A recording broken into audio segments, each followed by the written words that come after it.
Viewers, we are back.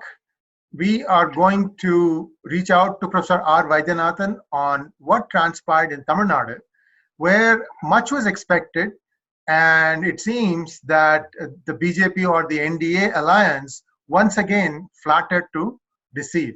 Now, there is a lot of explanations that are going about, but before I share all those things with you, I want to first take Professor RV's inputs. And before that, please subscribe to our channel. Professor RV, welcome to PGurus channel. Thank you very much. Thanks a lot. And it's always a pleasure to be part of our channel. This Tamil Nadu results is not something surprising to me, actually. Anyhow, I was expecting something like 3 to 5 seats for the NDA group, but even that they didn't get. What has happened in Tamil Nadu, many people are not realizing. It's a very specific case, and dangerous trends are ahead, actually. That is the first thing I would like to mention. In the next 5 to 10 years, quite a lot of dangerous developments are expected from this particular state. What has happened in Tamil Nadu is, for the last 5 years, a consistent and persistent campaign has been undertaken in social media, in television channels, in public platform, debates and other things against the Modi government. This is something which many people are not realizing. Every evil associated or every bad thing has been ascribed to Modi. Even events which took place before he came to power is also ascribed to Modi. At the village level, there was one old lady was telling in an interview that Modi actually killed Jayalalitha. How it is, why it should be done by him, another. All sorts of rumors. This Jallikattu, for instance, is not Modi's making or anything. He doesn't have. Actually, he tried to solve the issue. That was also ascribed to Modi. So what has happened is, there is a set of major type of forces in Tamil Nadu, which are operative for quite some time now. One is the urban actions, who are also sometimes, act as activists, they call themselves. Some of the journalists are not journalists, they are activists actually. That's one group. Other group is some of the New Age churches and some sections of the Roman Catholic Church also. That is another group. New Age churches are plenty in Tamil Nadu, coming up everywhere. And the third group is the Islamist group, who are also, some of them are fundamentalists, and some of them are allegedly having links with the Sri Lankan bombing group and the Tawhid. We will come to that. And there are other groups which are plainly, the traditional Dravidian, plainly anti-North, anti-Hindi, anti-this, anti-that, that's all. That's all their thing. Now, all these are finding some amount of congruence in opposing Modi. So 5-year propaganda is something very, very severe. And a lot of it is funny, Modi go back. There was one propaganda which trended, and later on it was found out huge amount of it has come from Pakistan and Turkey, not from Tamil Nadu. So, but the atmosphere was created that he is evil, he is bad, he is. And so this has to some extent succeeded. Second is, as Thiruma, one of the most rabble-rouser type of a pro-LTTE leader, he won from Chidambaram the temple which he wanted to erase from the face of the earth. He wanted it to be similar, treated like Bamiyan statue by the in Afghanistan by the Al-Qaeda, that groups. He told this Chidambaram temple and Srirangam temple are the two temples which should be finished. But he won from Chidambaram. But of course, margin was very small. But the point is, he openly told recently that because Muslims and Christians voted 100% for us, 100% for us, we are able to win in most constituencies. This is something very, very interesting. He came out and told it openly in a iftar party, actually. For instance, a lot of people ascribe that Ponar's defeat in Kanyakumari to be the consolidation of the Christian votes, because they felt the new port planned for Thoothukudi area is, and some of the New Age evangelists propagated that the sea coast belonged to Jesus and that should not be even touched. I don't know whether they thought he is again going to come and walk through the water, whatever it is. So this had a very good impact actually. And similarly, Jallikat is not such a major issue at all. Couple of years before, but that was simulated to be a major issue. Not more than 4 or 5 districts are involved in this, and also not more than couple of thousands are involved in this in terms of taming the bull and other things. But that was simulated to be made into a very major issue. So all these, interestingly, at the state level election, they could not sweep. They stood for some 18 constituencies, and all the 18 they didn't win. AIADMK could win in a good number of them, and they still maintained that. Sir, AIADMK only won one, sir. No. State Assembly, I am telling. Oh, State Assembly. Yeah. State, yes. They could not sweep. Yeah. They could not sweep. Right. So, in net result is that EPS is continuing as the Chief Minister. Correct. This is something very interesting. Stalin won, but he lost.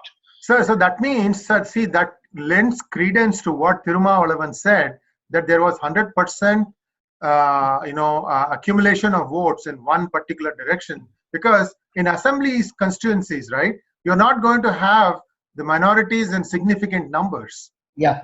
In every constituency. Very correct. Yeah. So very interesting. Stalin made several. Stalin, I think I should not be telling you. I have been maintaining. Stalin is like your Tipu Sultan. Tipu Sultan is a curse. I'll tell you. This Tipu Sultan sword was brought by this Malaya. After that, his downfall started. Right.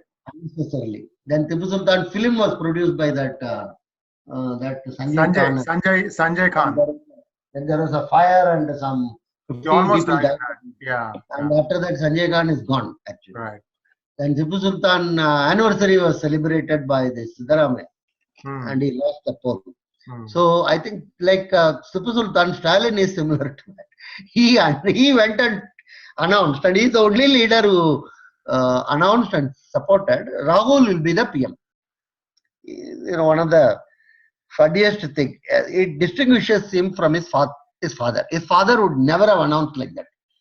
His father is very, very clever. He would have waited who is going to win, and on the basis of that he will suddenly coin some slogan, another thing, and jump. Anyhow, this fellow announced Rahul, and unfortunately, not only Rahul did not win PM, Rahul also did not win MP in Amethi, and he lost his, or rather he quit his post as Congress head also.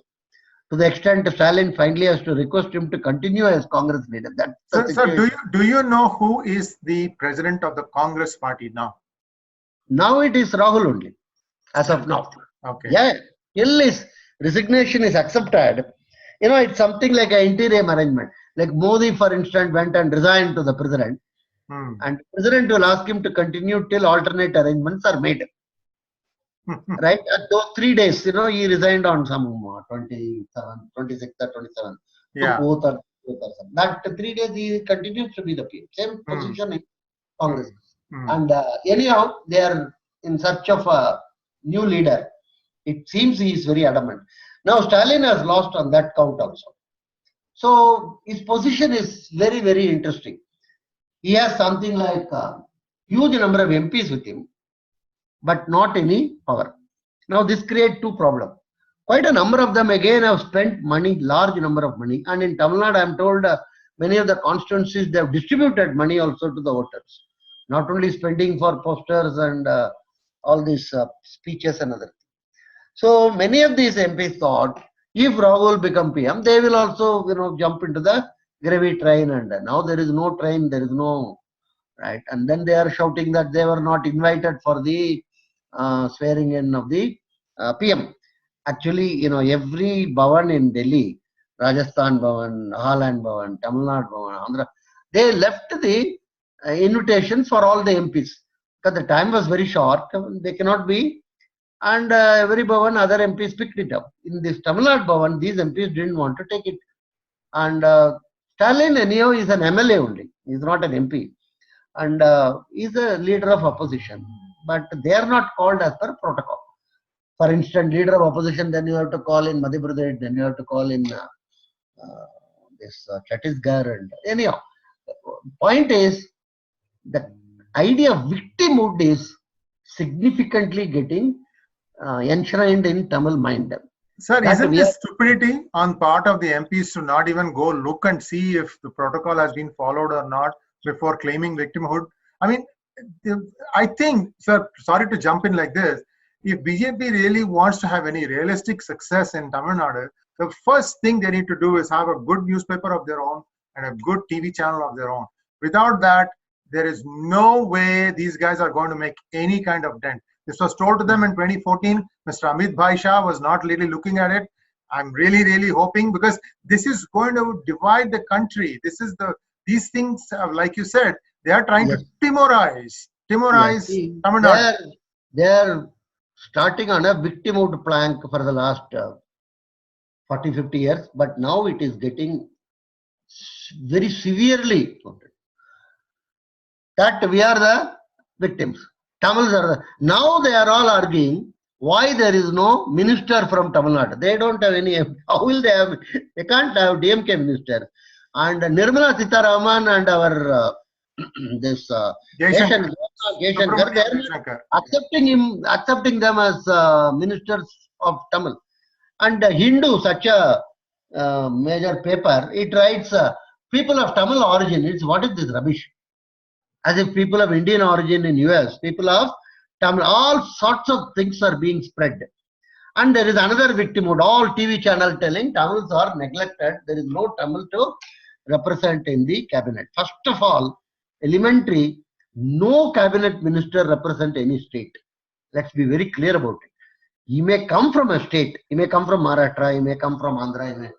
Once he takes up as a cabinet minister, for instance, education, he represents the entire country. Similarly, even if a Muslim person becomes cabinet minister, he doesn't represent a Muslim constituency. He represents the whole country. Now, this elementary principle itself is forgotten, and so they are all making noises. So this is a very serious crisis. I am not worried about BJP or Congress or anything. I am more worried about severe societal crisis in Tamil Nadu, which is giving rise to significant amount of secessionist forces. I'm telling you, next 5 to 10 years, it's going to be a huge battleground. But one interesting thing, or rather coincidental thing or something, is the Islamic terror in Sri Lanka, which has created so much amount of aversion towards Islam.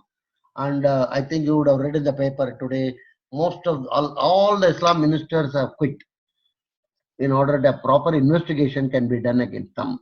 Ministers, governors and others. There is a huge amount of what one can call consternation in Sri Lanka. Now that, as usual, the Tamil segment in Sri Lanka, one doesn't know which side it is going to. One of the MPs actually fasted for supporting the, asking for the resignation of the Muslim governor. Yes, that was a welcome step. That was a welcome step. Not others, actually. There is a huge division there, because one group of Tamils feel that we should stand with our Muslim brethren. Muslims are there for hundreds of years. 90% of them are Tamil speaking.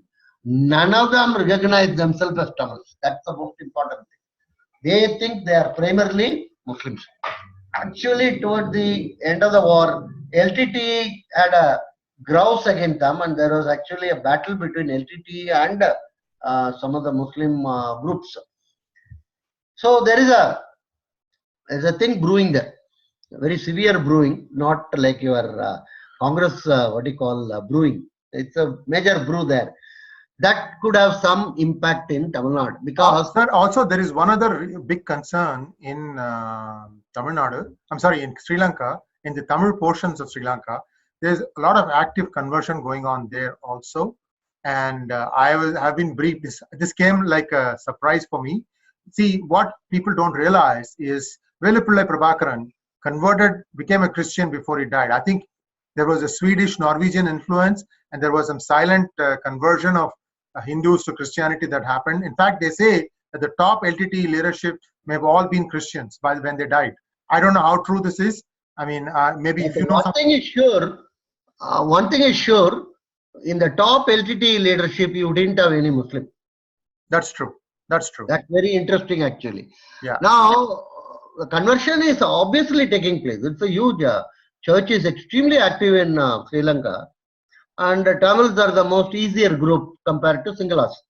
So this is what is Buddhist Singalas are not easy for, but the Tamils are much more easier for conversion. That's happening, but that's not a. It's what I want to stress is there is a global church which wants Muslim Christian unity. Pope also subscribed to this to some extent, particularly in developing countries. But ISIS is not for this.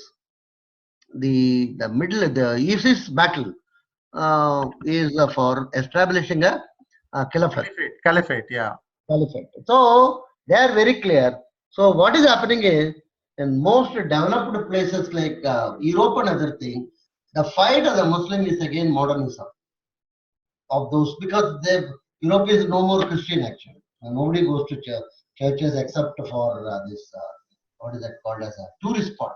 If you get into a bus in Belgium or Paris, tourist bus, the first stop will be a church.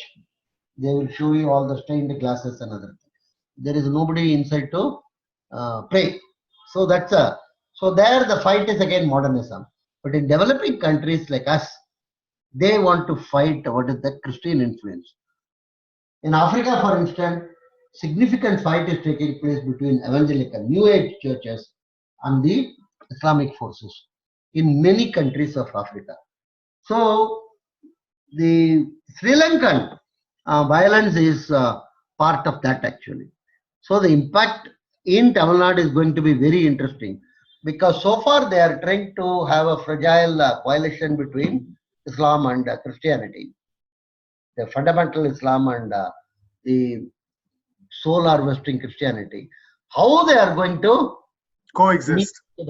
This is the issue in Tamil Nadu, and that if once that gets strained, when that gets broken, then the whole picture in Tamil Nadu will be different, because together they may constitute around 20%, even though the statistics will show much lower, because there is good number of Christians who are not declared themselves to be Christians, because they will lose all the benefits, reservation benefits and other things. So my hunch is it will be around 20% or something. So internally there is a severe situation created. For instance, the Toys in what is that called Tamil Nadu, not many people are aware. A year before conducted a huge campaign against idol worship that they call shirk. The idol worship is the worst form of human existence according to them. Now, one has to be very cautious and careful whether some of these radical Islamists would try to attempt break some of the idols in temples or something, or because their hatred towards idol worship is at the highest. They went and bombed actually the churches in Sri Lanka. They didn't bomb any other major places or churches and the hotels where people were staying of mostly foreigners. Yes. So it's a very, and you may be surprised, the people who are supposed to plan this are most educated and very well-to-do families of Sri Lanka. They don't. The normal campaign is, poverty breeds terrorism. All bunkum. Poverty may breed only Naxal, some sort of a terror groups. That's all. Even that is not, because they are all funded very heavily. So Tamil Nadu, if you ask me, politics is one part of the story. If you ask me, this BJP, Congress, DMK, but more important is the growth of the secessionist forces. We will see in some other time how to deal with this issue, which is, in other words, Tamil Nadu is not sliding like Kashmir in the next 5 to 10 years. That should be the major area of focus for the whole country, actually. Yes, we will indeed. discuss about it in another episode. Yes, and yes, thank you very much, Professor RV. A lot of things to ponder, and let's see how things play out. Thank you very much, sir, and thanks for watching.